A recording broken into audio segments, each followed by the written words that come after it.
sigurado na maleta siya. Na mali na Na maleta. maleta si Gutesa. Okay. PH News Talk nagbabalik mga kabayan. Marami-rami ho tayo pag-uusapan ngayon pero bago lahat, isa like at subscribe, malaking tulong na ho yan sa ating channel sa mga gusto mong maging member ng ating community. Yung join button nandyan lang ho sa baba. Mga kabayan, meron hong kalokohan na sinasabi itong si retired Marine Orly Gutesa. Basahin ho natin to. Nadala ako sa matatamis na salitang pangako ni na former Congressman Mike Defensor at Senator Rodante Marcoleta. Kaya ako nagpagamit ng gusto. Mga kabayan, nagpagamit lang daw ho itong si Orly Gutesa dito kaya former Congressman Mike Defensor at dito kaya Senator Rodante Marcoleta. Naniniwala ba kayo doon mga kabayan? Di ba?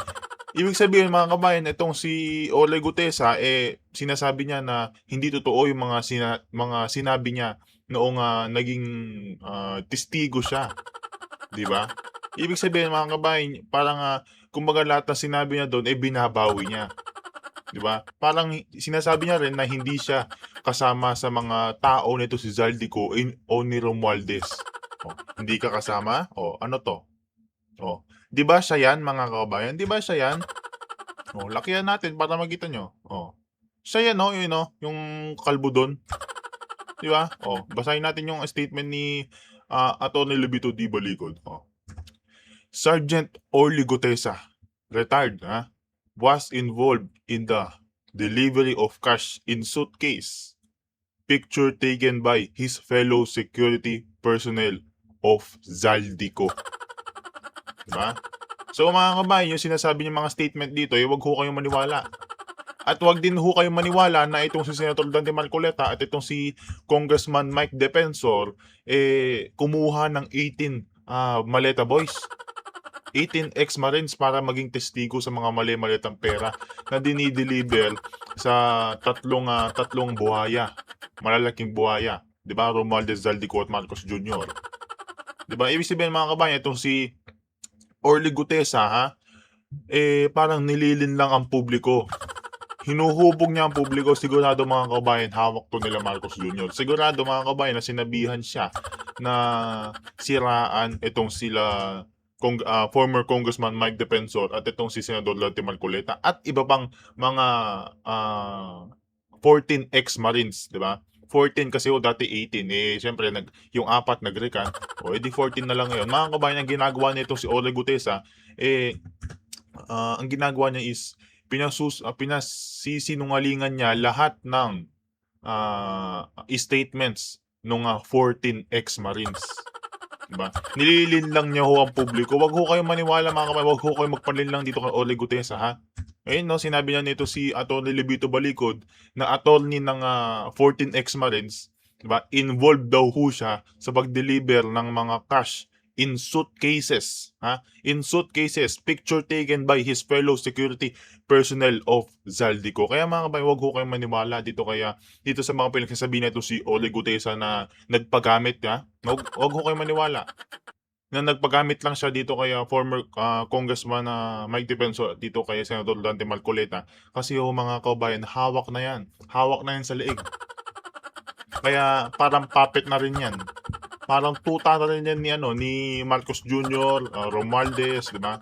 Kaya, ang ginagawa lang nito mga kabayan, ang tawag dito, nililin lang niya lang ang publiko para maniwala sa kanya. Para yung 18 ex-marines, hindi rin, di ba? Hindi rin maniwala doon sa, yung mga publiko, hindi maniwala doon sa mga testimonya o mga allegations na sinabi nitong mga 18 ex-marines laban dito sa tatlong buhaya. O mga kabayan, meron pa siya sinabi dito patungkol dito kay Atty. Guanzon na Orly Gutesa.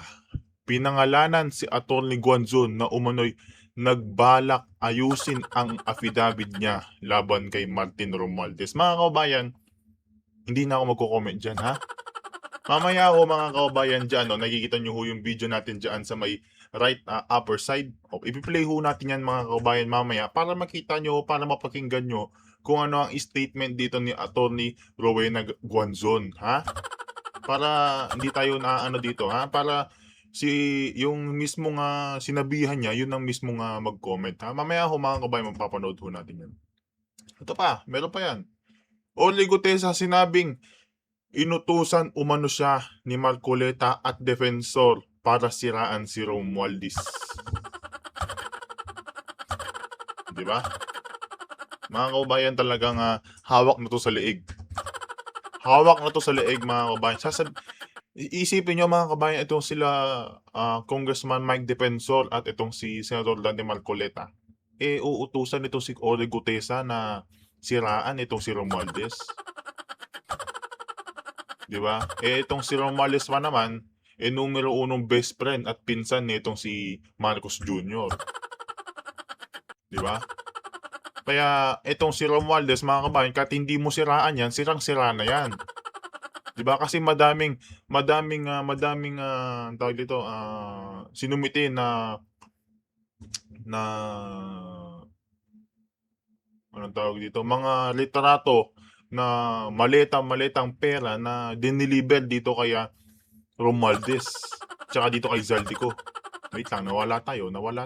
Yan. Kaya mga kababayan, wag ko kayong maniwala dito sa mga sinasabi nito si Orly Gutesa, ha? Mamaya ho mga kabayan, nandiyan yung rebat nito si Atty. Rowena Guanzon at makikita nyo at mapapanood nyo kung ano ang rebat niya dito sa mga sinasabing mga kalokohan nito si Orly Gutesa na minamanipula at ang tawag dito kasi niloloko ang publiko. Diba? Kumbaga mga kabayan, sinisira niya yung mga sinabi ng Brave 14 ex-Marines. Diba? Sinisira niya lahat. Kaya wag ko kayong maniwala dito mga kabayan. Ha? Dito naman tayo mga kabayan, bago tayo mag-proceed dito kay Atty. Rowena Guanzon. Ito muna. Pakinggan muna ho natin yung kalokohan. Ha? Anong kalokohan? Kalokohan ni Romualdez. Ni Bangag. G. Wait lang. Yeah. Good afternoon, everyone. We are here in the MMDA at kakatapos lang ng briefing on the effects of the ano to? Meeting ng mga crocodiles? Recto? O ano yan? Kurap yan, si Recto. Diba? Si John B. Remulla, aso ni Bangag. Tas yung leader na nagsasalita. monsoon Meron pa dyan, nakikita natin kung ano yung naging epekto lalong-lalo na dito sa Metro Manila, sa National Capital Region. At sa ating nakuhang briefing ay nakita natin may mga lugar na talaga namang tinamaan pa rin ng baha, pero mas bawas na. Kung dati ay 2 stories ang baha, ngayon siguro hanggang tuhod na lang. Saan ba nakatira itong si Bangag, mga kabayan? Pakituro nga kung saang Pilipinas siya nakatira. Sabi niya hanggang 2 stories lang daw ang baha, ha? Hanggang 2 stories lang daw. Tapos hanggang tuhod lang daw. Ngayon mga kabayan, papanood ko sa inyo to. Wait lang. Yan. Wait lang, lagyan muna natin bago natin i-play yan. Para makita yung buong-buo talaga. Teka lang, ayan na. Di ba? Saan na yan, sa Barangay Del Monte, Quezon City. Sinabi niya 2 stories ang baha ngayon, mga kabayan. Sinabi niya, ano na lang daw, hanggang tuhod na lang daw. Kumbaga mga kabayan, okay lang sa kanya na hanggang tuhod lang daw. Di ba? Panoorin natin to. Di ba? Hanggang tuhod lang yan. Tingnan niyo yung mga tao doon, mga kabayan. Di ba? Hanggang tuhod lang yan. Saan nakatirang Pilipinas itong si Bangag? Di ba? Ngayon mo paliwanag yan na hanggang tuhod lang ba yan? So okay lang sa'yo kahit may baha, basta hanggang tuhod lang. Di may baha pa rin. Kagagawan yan ng mga maanumalyang flood control projects. Kaya mga kabayan, hanggang ngayon, hindi pa rin nila sinusubukan na gumawa ng Blue Ribbon Committee o investigasyon dyan sa flood control project. Kasi mga kabayan, kasali sila lahat. Lahat ng mga pumipigil o ayaw na isiwalat itong flood control projects, itong maanumalyang flood control scandals, involved lahat dyan. Diba? Ngayon mga kabayan, nakikita nyo na yung mga ebidensya. Ngayon, yung iba natin mga Pilipino, Yung mga iba nating kababayan Pilipino, ang gusto pa rin impeachment. May-impeach si BP Sara. Na, yung mga ibang kabataan dyan, lalo na yung sa mga tiga-UP. Ang gusto nila, impeach pa rin si BP Sara. Kaysa sa maanong flood control projects na nakikita natin ngayon, na lumalabas na ngayon. Yung mga ebidensya diyan sa maanong kakorupsyonan diyan sa flood control projects. Ngayon mga kabayan, sinasabi na to si Bangag na hanggang tuhod na lang daw ang baha, hindi na hanggang dibdib. Di ba? Kaya mag-ingat ho kayo mga kabayan. Tuloy tayo dito, kaya sa kalokohan na sinasabi nito si Bangag, ha? G. Yung iba, hindi na nabaha. At ang isa pang bagay dyan, Yung iba daw, hindi na nabaha. Siguro yung mga sa high-lying area. Siguro yun yung mga hindi binaha. O baka kayo, hindi kayo binabaha. Mga kabayan, sana ipagdasal natin na bahayin ito si Bangag. Please lang. Ha? Comment nyo ho dyan sa baba mga kabayan kung gusto nyo bahain itong si Bongbong Marcos. Diba? Para naman na ang tawag dito, maramdaman niya o makita niya o ma-experience man lang niya yung mga ginawa nilang kakorupsyonan para bumalik sa kanila. Di bale sa 2028 mga kabayan, ipaparamdam yan ni BP Sara. Hindi naman sa baha, sa kulungan. ay mas mabilis na ang paglabas ng tubig. Saan lumalabas ang tubig? Yung labasan nga ng tubig puno. Saan mo ilalabas? Sisipsipin mo. Pwedeng gumamit ka ng straw na malaki, tas sipsipin mo lahat ng baha. At kung dati mag-aantay ang tao ng 2-3 araw bago mawala yung baha, ngayon wala pang 1 araw wala na. So mga kababayan, itong baha na to, yung baha na yan 1 araw lang wala na. Promise. Sabi nito si Bongbong Marcos itong baha na to, itong hanggang dibdib na baha na to, hindi lang naman dito sa Barangay Del Monte, Quezon City. Marami pa na mga munisipalidad o barangay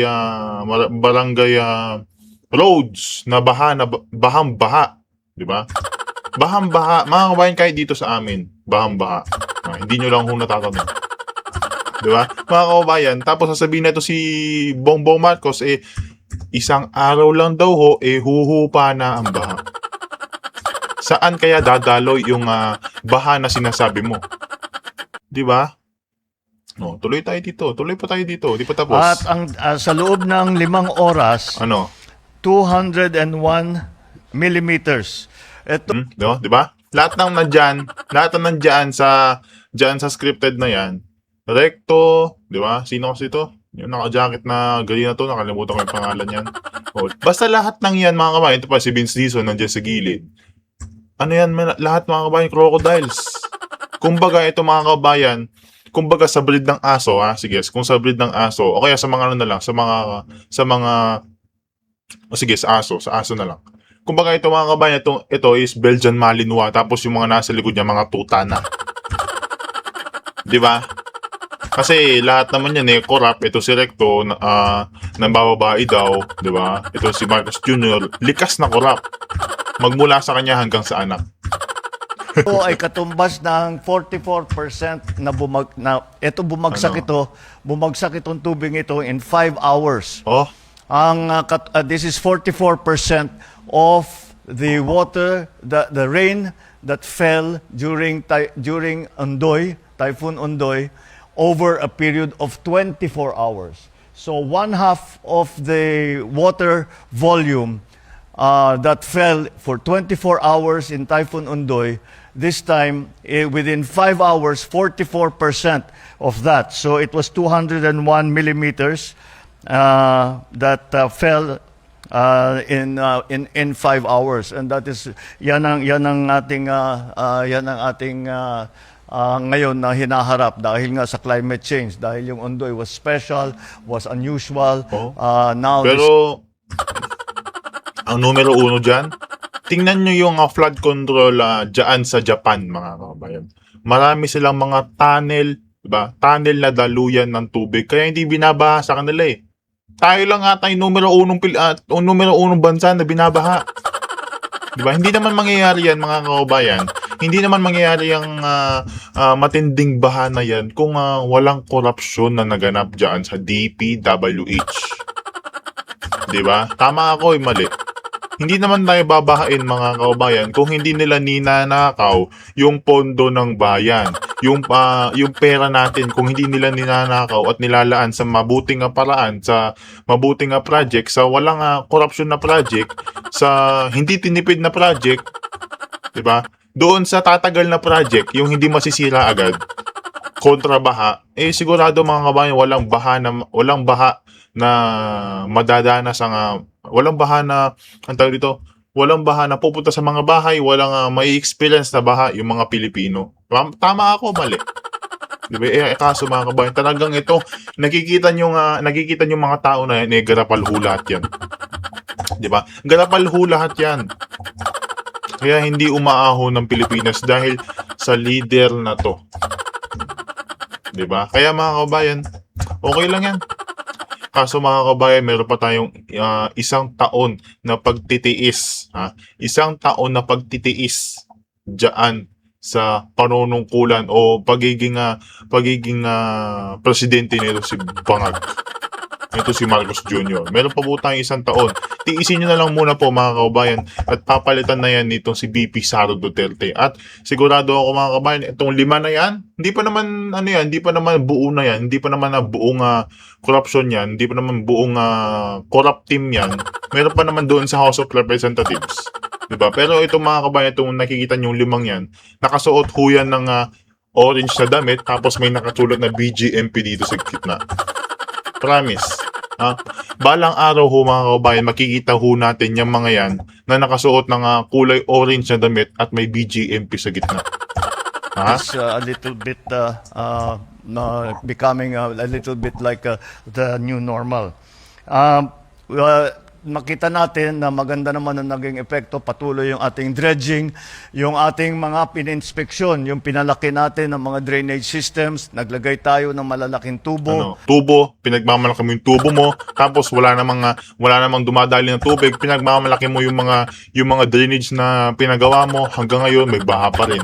Akala ko ba wala nang may experience sa mga Pilipino na baha, bakit ngayon sobra pa sa tuhod? Tuhod daw eh. Di ba? Kung maalala ninyo, meron tayong mga pinuntahan na pinalitan yung mga yung pinalitan na tubo. Pero ngayon mga kabayan, kung titingnan niyo yun, baha pa rin. Yung mga pinalitan niyang tubo, baha pa rin yun. After World War II pa yung mga drainage na ginawa. World War II pa daw. Talagang talagang ganap na ganap. World War II pa daw ho yung mga tubo. Ay pinaltan natin yung maliliit na concrete na tubo, ay pinaltan na natin yung mga na mas malaki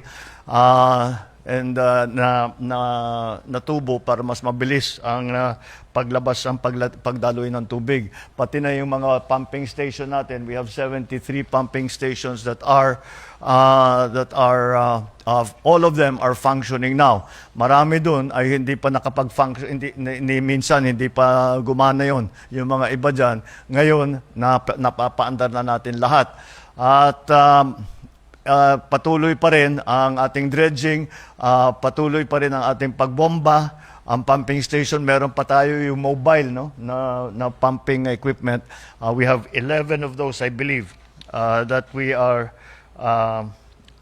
also using. Ang tinamaan dito ay 4,700 barangays, 1.7 million families. We have unfortunately already 27 casualties and 17 who are injured.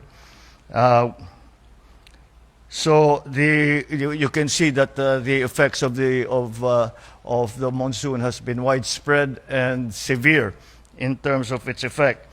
And so moving forward, what we are looking at is meron tayong na-identify, meron na may tumulong sa atin na galing Netherlands na tinuruan tayo at pinag-aralan kung saan, ano ba yung mga iba pwede natin gawin. And those are to na maghuhukay tayo sa ilalim ng mga existing na facilities. Halimbawa, yung mga football. Ang dami niyang plano, no, mga kabayan? Ang dami niyang plano. Pero isa dyan, mga kabayan, wala namang magagawa dyan eh. Diba? Kumbaga, pagitan tae. hindi tao, tae, 'di ba? Pagkita tae lang itong si Marcos Jr., 'di ba? Tatapusin pa ba natin 'to? Tatapusin pa ba natin tong video na 'to, mga kabayan? Kasi puro kasinungalingan lang naman 'to eh. Puro pangako tapos mababaon sa limot. 'Di ba? Kumbaga mga kabayan, hindi siya nag-drawing sa papel, nag-drawing siya sa tubig.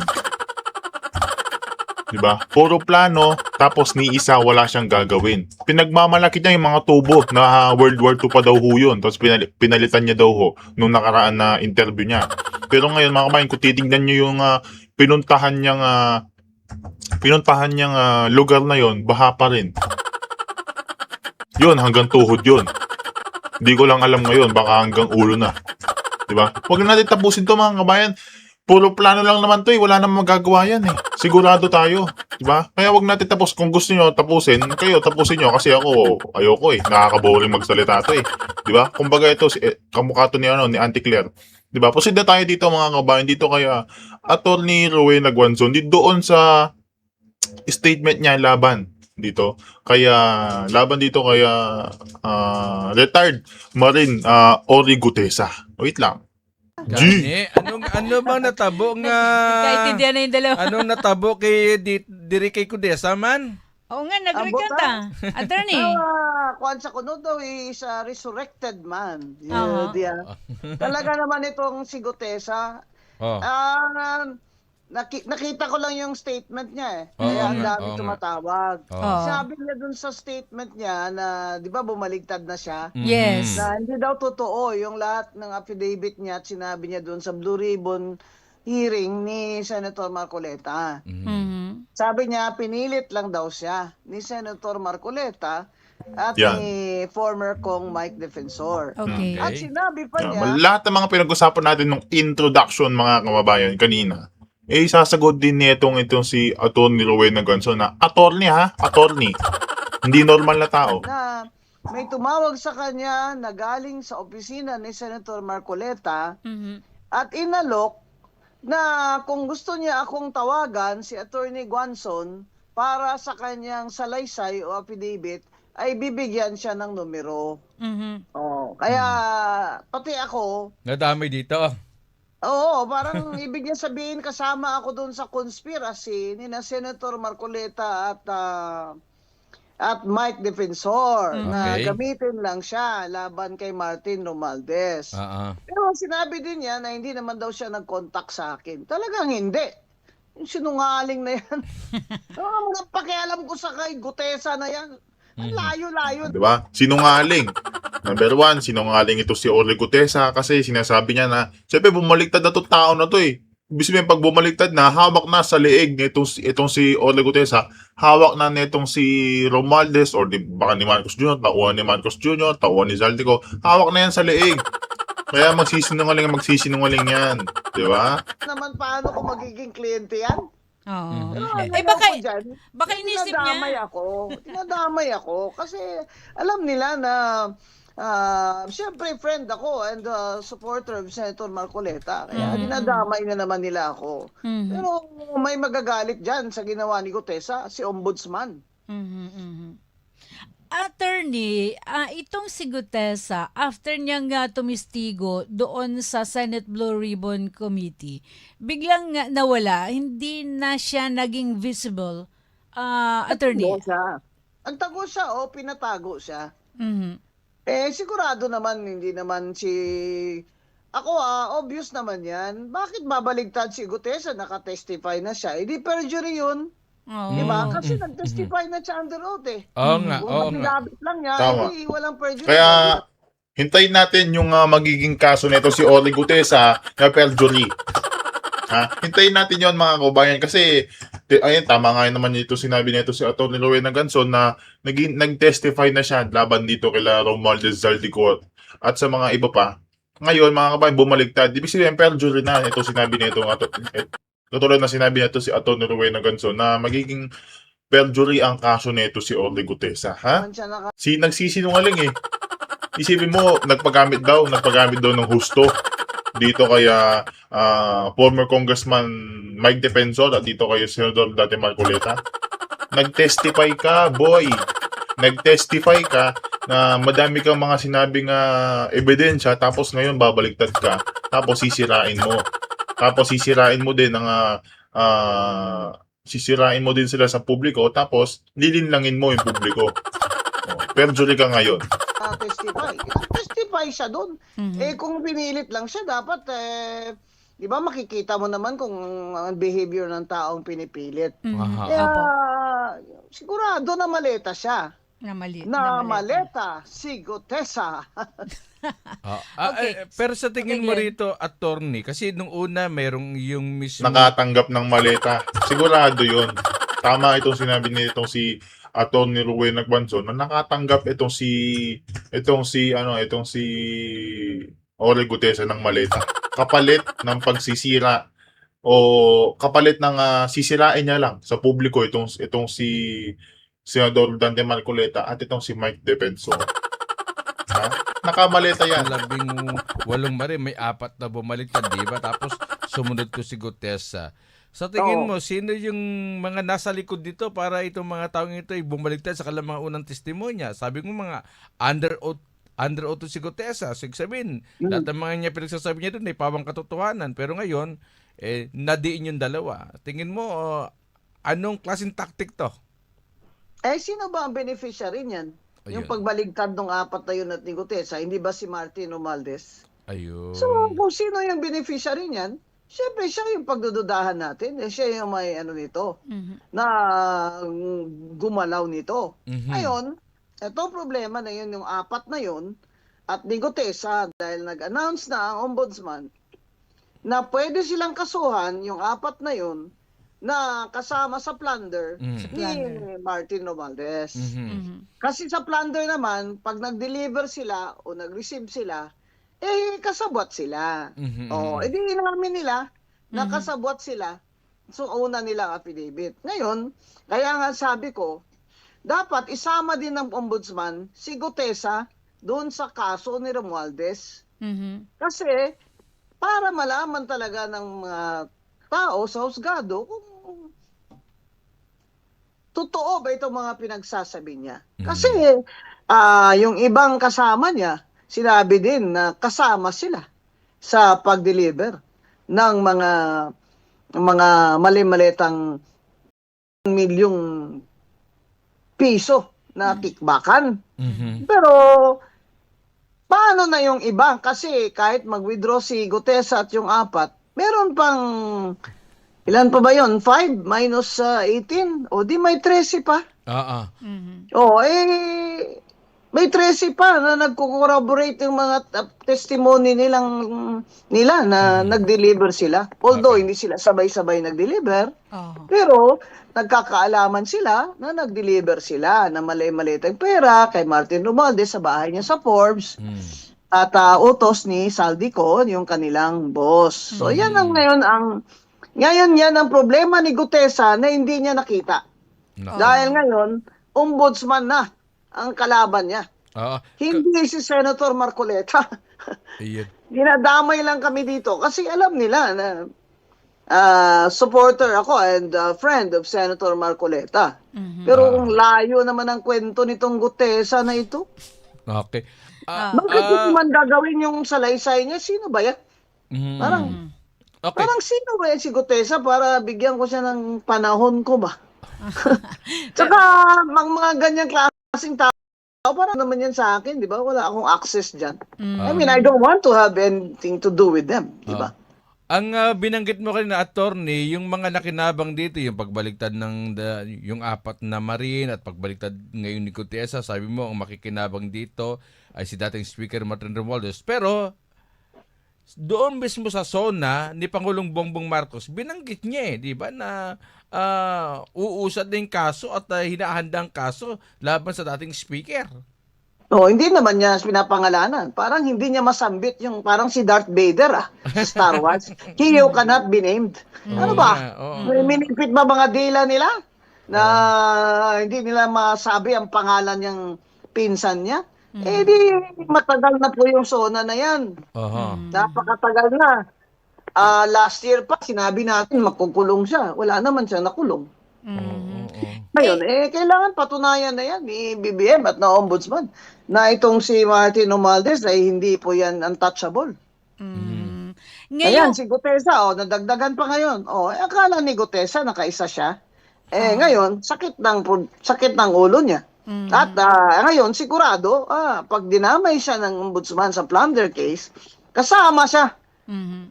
makukulong ni Martin Romualdez. Kasi Ayun. hinog na yung kaso na yan eh. Yan sinasabi ng ombudsman eh. Hinog na yung kaso na yan ni Romualdez, pinag-aaralan mabuti. Kasi siyempre si Romualdez, maraming abogado, maraming pera, di ba? Kaya matitinik din yung mga depensa niya. Pero sa presinto ka na magpaliwanag, kumbaga, di ba? Kinulong nyo nga si Senator Marcoleta na walang perang ni isang kusing galing sa gobyerno, ginawa niyong plunder eh. Yan pa si Martin. Doon siya dapat sa kulungan, sa pinakamainit doon na selda. Para pumayat siya. Grabe. Parang wala nang matrust ang mga tao ngayon. Sino ba ang masasandalan natin na totoo? Di ba? Kaya dapat patunayan ng ombudsman sa atin para pakulong na yan si Martin Romualdez, sama na si Gutesa at saka yung apat. Parang nagugulumihanan, ano? Dati-rati naninindigan, and then bigla na lang, eto ngayon, sumabog na naman ang ganitong mga balita na pag-uusapan naman. Mapipinpoint ba natin talaga, attorney, kung sino ang yung tinatawag na mastermind sa nangyayaring itong katiwalian sa bansa? Kung ganito yung mga nangyayaring usapan. Ayaw siyempre ni BBM. Naisipin natin ng mga Pilipino at ng mga pinag-uutangan niya na siya ang mastermind ng flood control funds corruption. Di ba? Na naging sikat siya sa buong mundo. Ayaw niya siyempre. Kaya gusto rin niya na makulong si Martin. Di ba? Kasi hindi naman yan kakasuhan ng ombudsman eh. Kung hindi siya, kung makikialam siya eh. So at the least, hindi siya nakikialam sa ombudsman. And, to his credit, Ombudsman Remulla, pag tinuloy niya ito, believe na ako sa kanya. Kumbaga, ayaw ni BBM na ituro siya as mastermind. Kaso, itong si Martin Romualdez ngayon, sinabi niya rin, di ba sa video niya, na I will not go alone. I will take you with me. Marami akong alam sa Magtuturo administrasyon din siya. nito. Oo. Magtuturo din siya. Kung ikukulong na rin lang din siya, di magturo na rin siya. Hindi ba? Parang gusto natin malaman ang katotohanan. Di sige, pero kulong muna siya. Unfair naman yon. Si Senator Marcoleta at si Mike Defensor at mga kasama, kinulong nyo sa campaign funds, campaign donation. Ano yung plunder? Tapos, ito, maleta-maleta, may testigo na. Hindi pa nakukulong. Yun nga ang ng mga tao na hindi na injustice na ito kay Senator Marcoleta at kay Mike Defensor. Itong ginagawa ng ombudsman. Matutuwid niya lang ito kung si Martin din ay pakukulong niya at makapiyansa si Senator Marcoleta at si Mike Defensor. Possible ba na makapaglagak ng bail ang dating senador, attorney? Opo, pero siyempre it will take time, no? Ako saludo ako kay si Senator Marcoleta. Ayaw niya talagang magpa-hospital arrest kagaya ni Bunuan. Titiisin ang init doon ha. Pumunta ako natin Laila, ang init. Ang init talaga doon sa selda, grabe. Kasi yung 5th floor bubong na yun eh. Pinakataas na yun. Gusto ko nga ikulong na lang si Martin doon sa bubong na. Kayo talaga, Kasi attorney. siya talaga ang pinakataas-taasang na sasakdal, di ba? Lagyan siya ng doon parang rooftop, ba tawag doon? Roof deck. Roof deck. Mga ganyan. Yan. Atik lang, atik. Atik na lang daw, atik na para lang daw, medyo atik. social. Atik. Atik, So, ayaw talaga ni Senator Marcoleta. Ayaw na matanda talaga. Sabi niya, hindi ako mag-hospital arrest. Diyan ka mahiya, Secretary Bunuan, kaya magturo ka na. Okay. Dito sa At least may naman pasalamatan sa iyo yung mga apo mo. Di ba? Yan ang advice ko po. and solicited advice kay Secretary Bunoan. Okay. Yeah, Okay. ako Sige, muna. sige, Ako sige, muna. sige lang. Dito sa pinirmahan na affidavit na bago nitong si Gutesa attorney, ang haba eh. Ang haba nung kanyang pinirmahan at bagong affidavit. Ano ang maaring nabanggit niya? Pwede siyang kasuhan. Ibig sabihin ba, bababaliwala na yung una niyang affidavit? Dito Ayun sa ang bago? gusto niya. Oo. Gusto niya, ganun. Pero kung ayaw ng ombudsman, dahil sinasama, kasi ganito ang problema ni Gutesa. Yung salaysay niya, ang dati niya affidavit sa Blue Ribbon ni Senator Marcoleta, ay na-touch yun ni Ombudsman Rimulya, sinama yun sa mga ebidensya kontra kay Martin Romualdez. Ngayon, bumaligtad siya. Di ba? Kumbaga, he has undermined the authority of the ombudsman. Hindi naman papayag si Ombudsman Boying yan. Di ba? Kaya, kung ganyan siya, idadamay siya, kagaya ng 4. Sinabi na ni Boying Rimulya na pwede namin silang kasuwat kasama kay Martin Romualdez, conspiracy. Di isama din si Gutesa. Kaya, ang dami pa niyang sat-sat, kahaba-haba. Sa totoo lang, ano ba talaga, Gutesa, na maleta ka? Yun lang naman ang tanong dyan eh. Kasi, matagal mo nawala. Tapos ngayon, babalik ka. Biglang nabago. Baligtad ka na. Babaligtad ka na. Nung nakulong na si Senator Marcoleta. At si Mike, babaligtad ka. Aba, sinong kalaban mo ngayon? Hindi naman si Marcoleta ang kalaban mo ngayon. Kalaban mo ngayon, ombudsman. Mabigat. Yan ang problema ni Gutesa. Kasi, kahit na may pangalawang salaysay siya, ba i-cross-examine yan siya doon ng ombudsman. Kasi 'di ba magtitistigo yan siya kay Martin na hindi totoo yan, hindi ako nagdala, pinilit lang ako, 'di ba? Siyempre i-cross-examine siya ng ombudsman. Ano ito? Ano pala ito? Sinungaling ka pala. At ba't ka napapaniwalaan ng husgado? Sabi mo noon ganito. Tapos ngayon, nakulong na si Senator Marcoleta at saka kalalabas na pinilit ka lang niya. Ano to? Parang lokohan lang ang ginagawa nila? Oo, yun ang Diba? mangyayari dyan. I-cross-examine siya ngayon ng ombudsman. Okay. Dito sa pag-recant dito ni dito ni Gutesa. So, ano to? Yung kanyang pag-recant dito, siyempre, yung mga sinabi niya nung una, ano yung magiging kahinat na nito kung ibang mga tumitistigo ay nagre-recant, attorney? Oo nga, kaso pag nasama na ang affidavit nila dun sa ombudsman, hindi na papayag ang ombudsman dyan. Sinabi na ng ombudsman, pwede namin silang isama sa plunder. Kasama sila kay Martin Romualdez sa kaso. Walang laban o bawi dito, di ba? Lumabang ka tapos wala. babawi ka. Touch move. Kung sa bata pa laro, touch move. Sa chest, touch move to. Touch move ba? Kung ano sinabi kalaban mo, mo yun dyan, na. ombudsman. Sabihin nila, pag nag-recount ka naman, wala ka naman, di ka naman makukulong, ipapailan ka pa ng perjury. Ay, hindi po. Hindi lang po perjury ipapile sa inyo, Gutesa. Plunder po. Kasi sa plunder, kasama po ko sa conspiracy yung nag-deliver ng pera at saka yung nag-receive ng pera. O kaya kung para kanino yung pera. Yes, Yan. opo. Conspiracy to commit plunder. So, ibig sabihin, attorney, hindi lang si Gutesa, maging yung 4 na nag-recant din, maaaring makasuhan kung gagawin ito, no? Itong sasampa ng kaso laban sa kanila.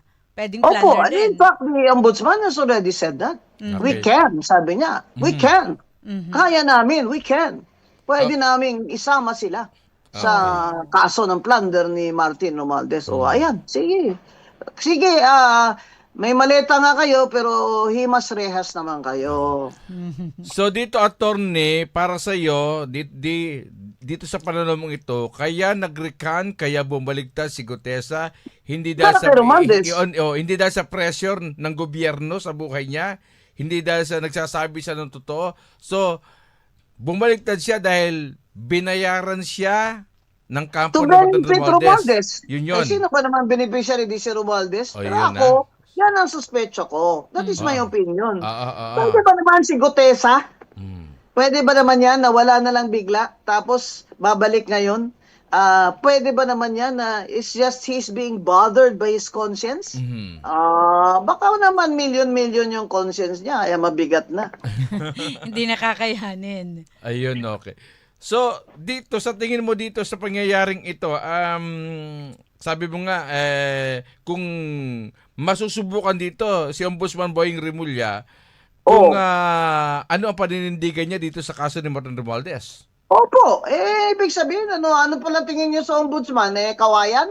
O mabali-bali nyo lang? O ibig sabihin, magkasabwat ba si Ombudsman Remulla at si Martin?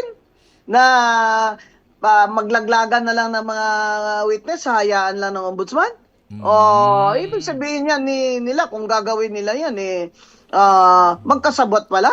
Talaga, mag-brad na ombudsman, Remulla at si Martin Romualdez. Pero sa tingin ko, totohanan siya ni Ombudsman Boying. Paano Kasi naman? yung tao talaga nagdidemand na na Apo. kailangan makulong na ito si Martin Romualdez kahit na yung mga nagpapautang sa Pilipinas. Diba? May tingin sila sa atin.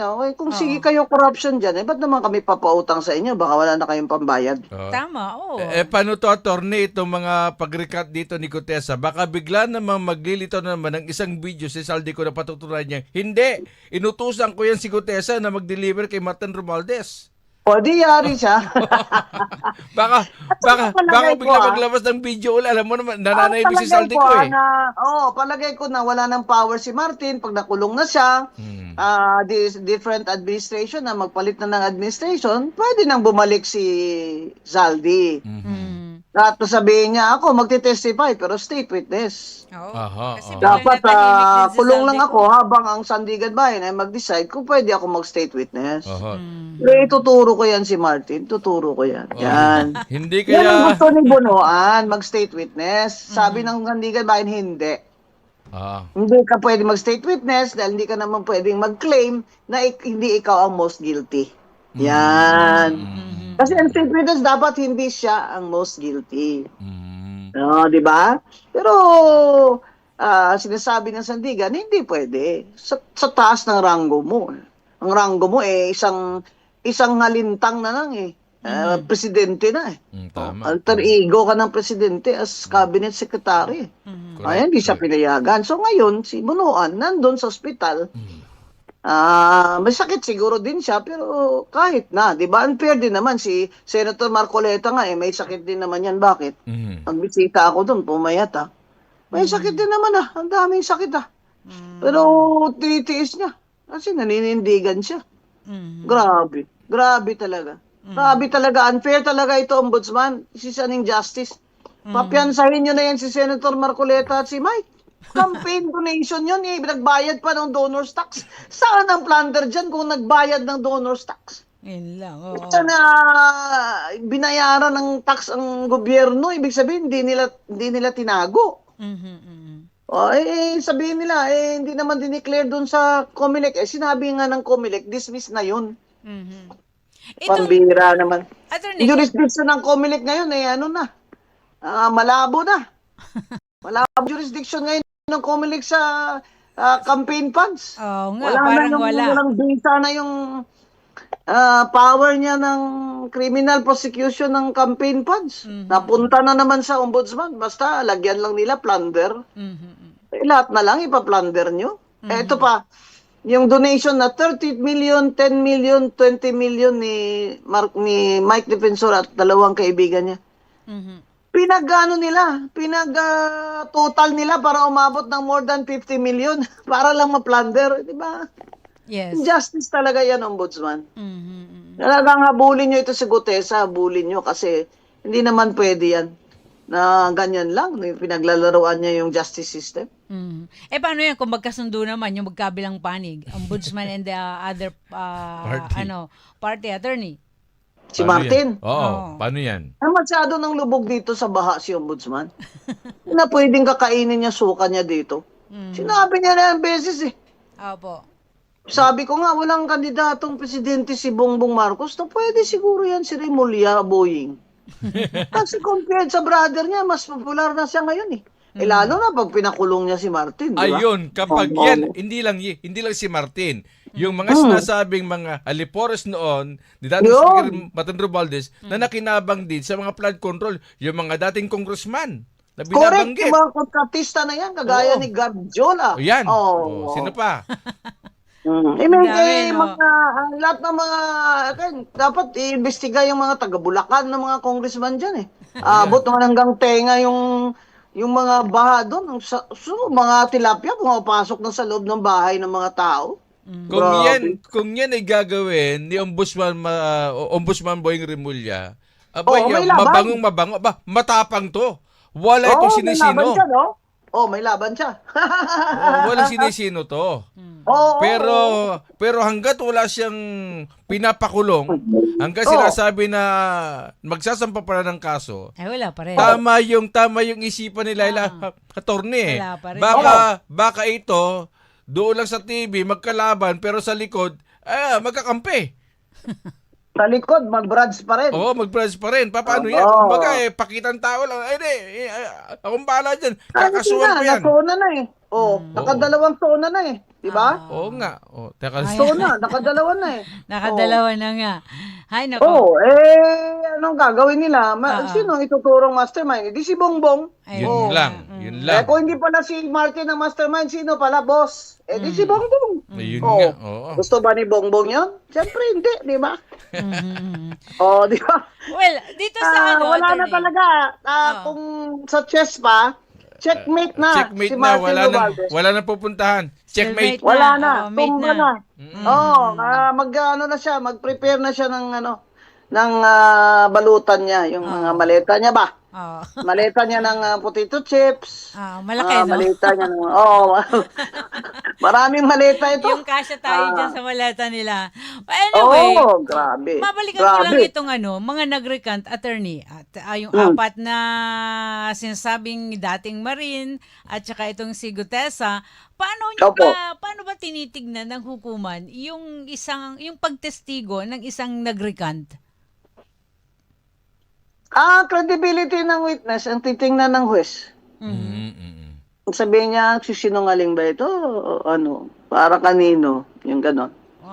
Kailangan mapatunayan muna kung tama ba nagsisinungaling o may mga iba pang mga pangyayari kaya nagkaroon ng kasinungalingan. Ganun po ba yun, attorney? Oo, pero sinasabi ko nga, pag sinama na siya sa kaso, doon ka na magpaliwanag. Doon ka na magpaliwanag ka sa general population doon sa BGMP. Alam mo, dumaan ako doon.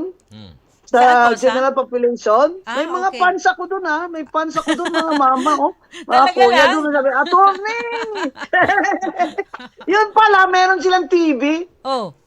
Nanonood silang TV. Malaki nga TV nila. Ang pagdumaan ko, attorney! Oy, kuya, fight lang sabi ko. Doon siya. Mga 10 sila sa selda. Doon si Gutesa. Yun. Hindi siya pwede doon sa kasama kay Martin. Kasi si Martin, dapat lang siya yung mag-isa lang siya sa selda niya. Walang kausap, walang cellphone. Walang cellphone, walang ice. Walang refrigerator, walang aircon. Pamaypay lang. Papayat nga. Papayat siya. Pambira naman. Ilang years naman siyang tumaba it's time, di ba? So, It's attorney, time that the people will see justice. ano ang maasahan natin ngayon? Ano ang nakikita po ninyong maaaring mangyari pa dito sa pagbaliktad o pag-recant nitong si Gutesa at nitong apat na dating mga Marino kung tawagin? Dahil narinig na nila ang ombudsman na pwede silang kasuhan. Palagi ko si Gutesa mag-underground na naman ito. Total, nakuha na naman niya maleta Palagay ko, mawawala na naman ito na parang bula. Nako, Pagkatapos pagbalik niya, binigyan ako ng pera Pero yun ay tinanggap ko bilang ebidensya na sinusukulan talaga ako para bumaliktad. Recant na naman. 3 times na siya ngayon. 3 strike. Para sabihin na talaga, masyado ka ng sinungaling kulong ka na. Kulong ka na. Doon ka na magpaliwanag sa Sandigan Bayan. Yan dapat Ombudsman Rimulya para po naman po yung hustisya kami. Panindigan nyo naman po yung mga sinasabi nyo. Pakulong nyo na si Martin. Magbi-birthday na po ako next week. Kala pa rin si Martin. Di pa rin nakukulong. Mag-birthday ka ba? Ombudsman Boyeng. Dapat next week dito ka ng Miyerkules dito sa Usapang Matino. Opo. Ayun. Magpapansin po Ayun. tayo dyan. Ayun, ngayon pa lang. Maraming salamat po. Thank you so much. Or mga kabayan, dyan na ho natin tatapusin itong ating video. Maraming salamat po sa pagsuporta sa ating channel. God bless po sa ating lahat.